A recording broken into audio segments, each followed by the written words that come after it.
বিশ্বনবী পাগলের মতো একবার হাউজে কাউসারে যাবেন, একবার সিরাতে যাবেন, একবার পুলসিরাতের দিকে, একবার হাউজে কাউসারের দিকে পাগলের মতো দৌড়াতে থাকবেন।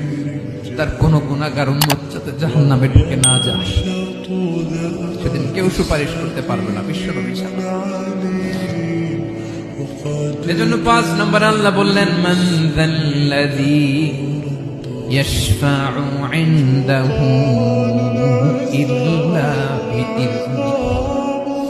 কার সাহস আছে, কার এত বড় বুকের পাটা কিয়ামতের কঠিন দিন আল্লাহর সামনে দাঁড়িয়ে সুপারিশ করবে? কারো ক্ষমতা নেই, কারো ক্ষমতা নাই। বিশ্বনবী সিজদায় পড়ে উম্মতের জন্য কাঁদবেন, সবাই কাঁদবে, নফসি নফসি, আল্লাহ আমারে বাঁচাও, আল্লাহ আমারে বাঁচাও। বিশ্বনবী বলবেন, উম্মতি উম্মতি। বিশ্বনবী আমার জন্য কাঁদবেন, আপনার জন্য